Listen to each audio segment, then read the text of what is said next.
Fala, brother. Beatles ou Stones? Beatles, né, cara? Sempre Beatles. Stones é coisa de... Stones é bom, mas Beatles é sempre Beatles. Estamos com lá no professor do Centro Universitário UNA, formado em jornalismo e publicidade, para falar sobre um tema que tem gerado muita polêmica nas redes sociais, que é o spoiler.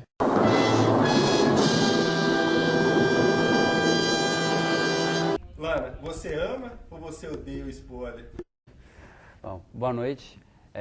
Thiago, nem amo, nem odeio.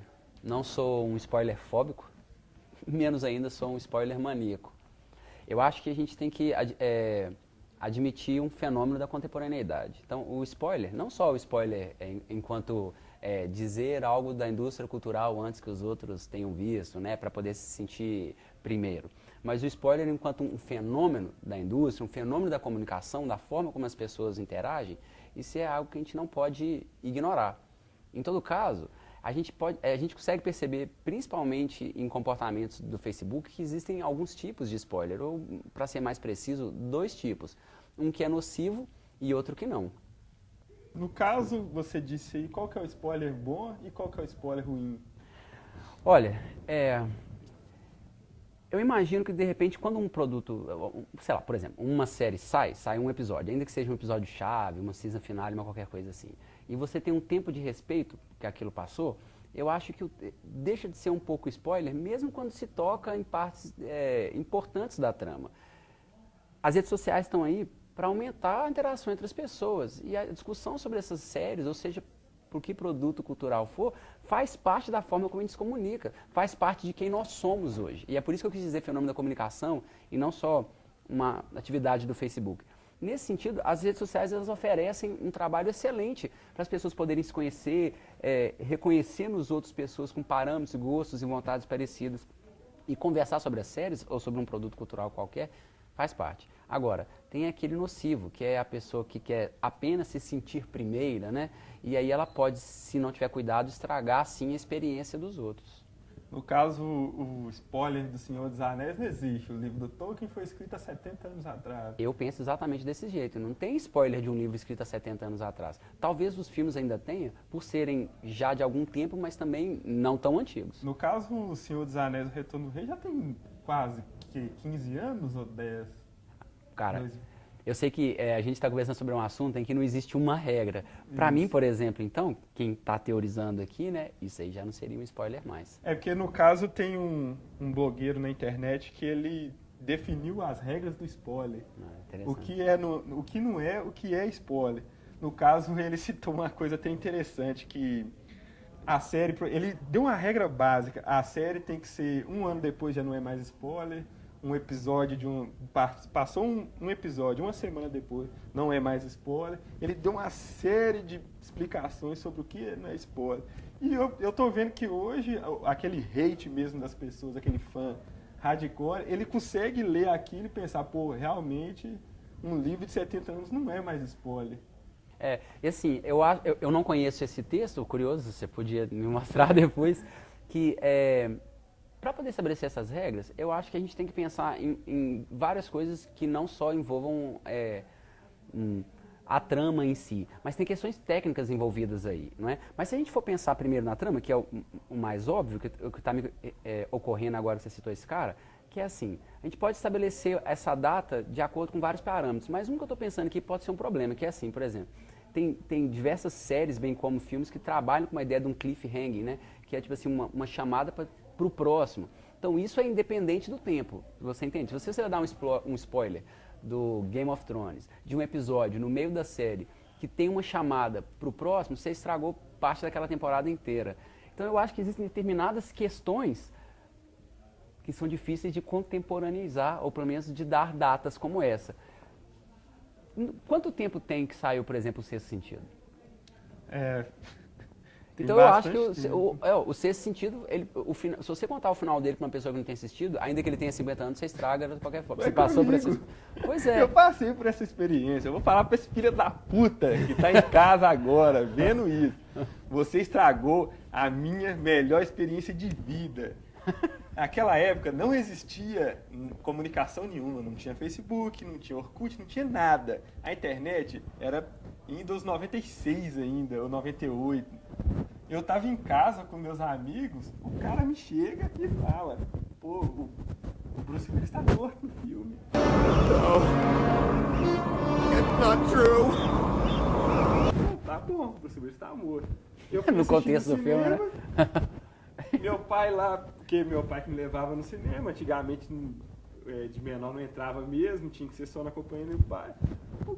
Todo mundo chorando com a cena, e eu lá assim, tipo, acabou minha vida ali. Eu passei uma experiência engraçada no cinema com relação a spoiler também, mas essa é curiosa, assim. Eu fui assistir o Paixão de Cristo do Mel Gibson, e aí eu tava na fila, uma fila imensa, assim, né, de pessoas para assistir. E eu gostei do filme de verdade, para ser sincero. Não achei um filme maravilhoso, não achei um filme muito bom. E saiu um menino do cinema falando assim, o mocinho morre no final. É verdade. É um spoiler, né? E como a visão publicitária, como a campanha de marketing pode atrapalhar no filme? Pois é, Thiago. Tem realmente exemplos de sucesso e de insucesso de publicitários trabalhando tanto campanhas de filme quanto de produtos, trabalhando bem ou mal com spoiler. O exemplo da HBO é um exemplo clássico que trabalha muito mal os spoilers, não é? Tipo assim, nas redes sociais eles dão dicas na fanpage oficial do Game of Thrones, ela dá uns spoilers bizarros, cara. Então, às vezes antes de sair. Ou mesmo, tipo, no domingo de noite, logo depois, por exemplo, no domingo de noite, depois da... Pode dar um spoiler aqui? Pode.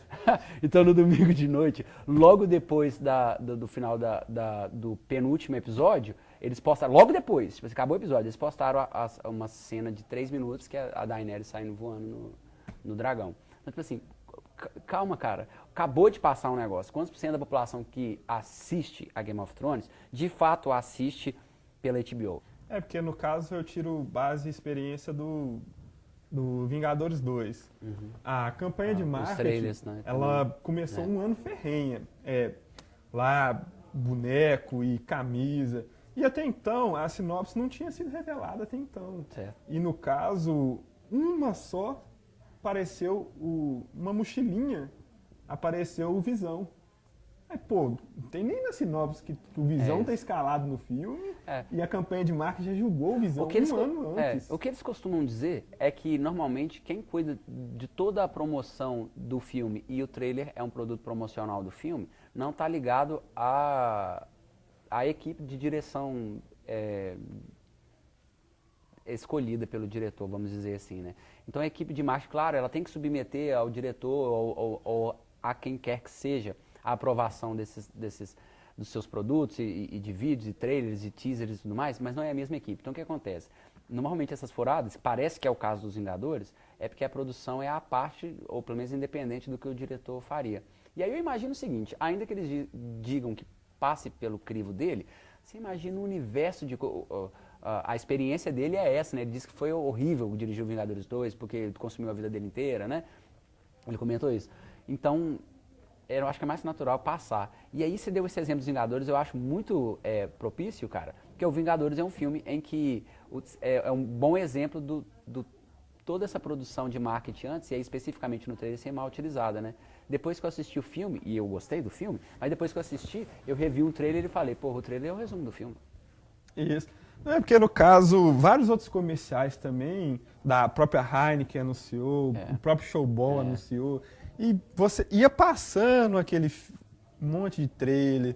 Aí, quando eu fui assistir no cinema, eu já não me espantava, porque eu já sabia daquela cena. Aí a cena passava devagarzinho e eu... Pô, aquela cena o Hulk fez isso. Mas aquela propaganda já me entregou que o Hulk ia fazer isso.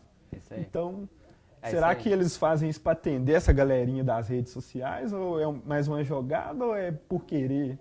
Olha, eu acho assim, né? Eu acho que é por querer mesmo. É para fomentar, para que as pessoas falem sobre o assunto, para gerar buzz.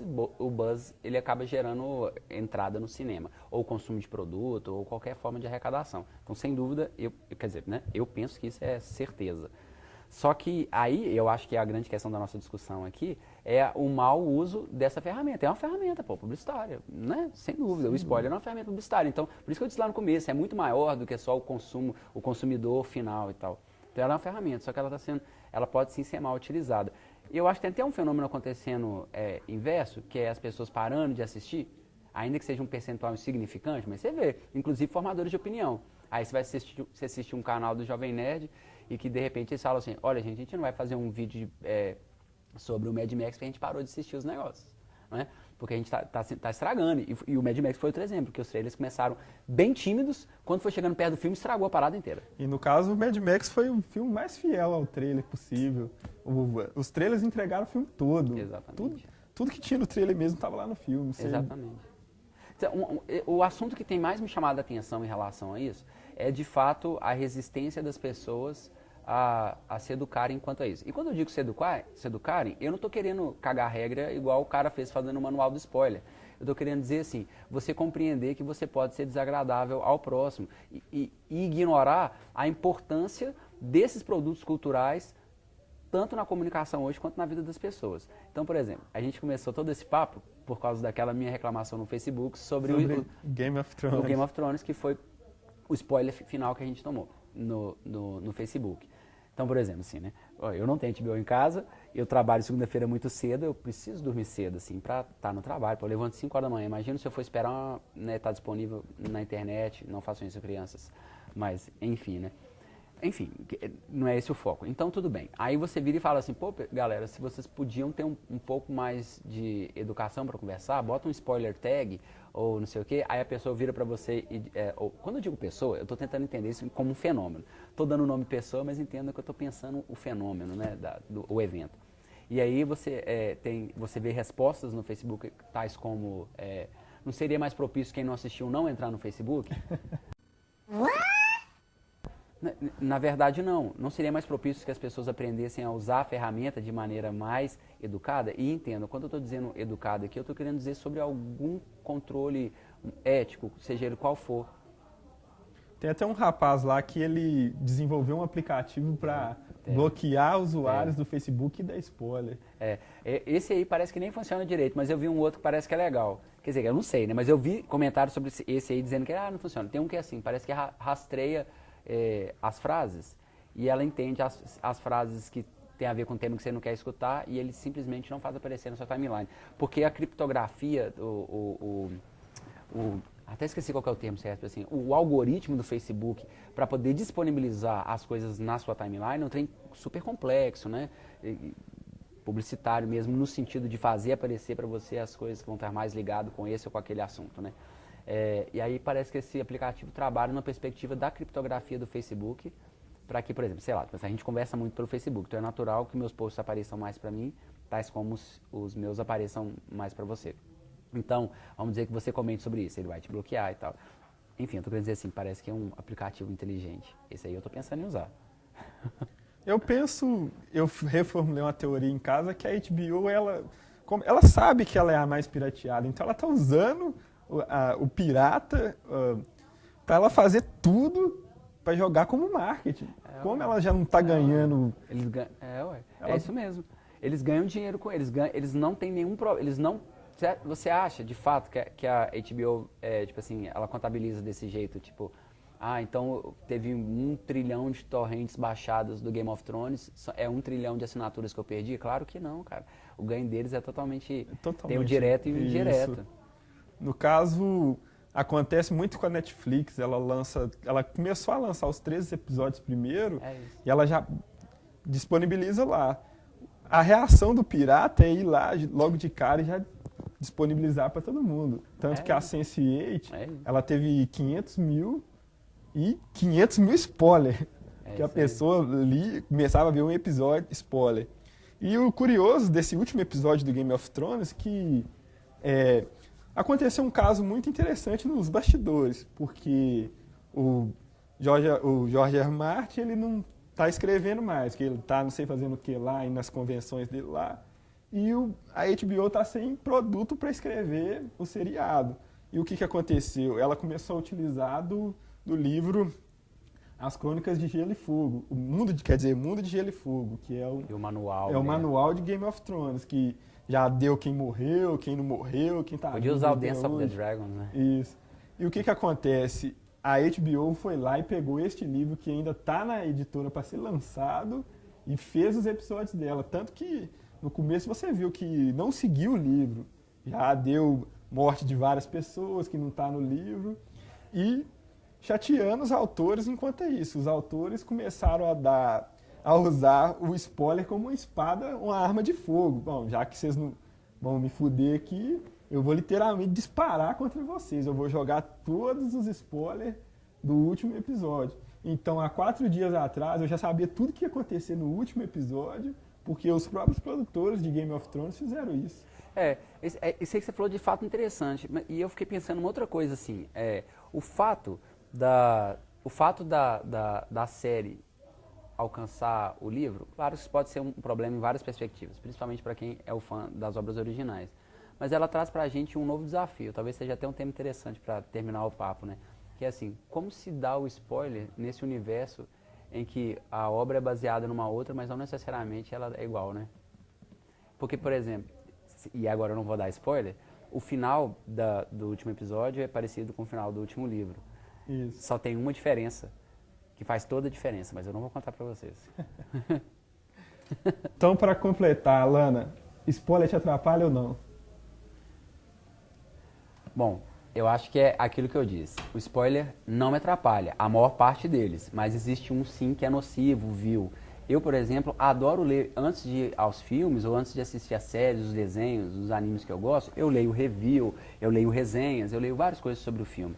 Mas, de fato, tem que ser cuidadoso, né? Então, não me atrapalha, mas existe um ou outro, como esse do Game of Thrones, que foi, no mínimo, indelicado. No, sir, I didn't like it.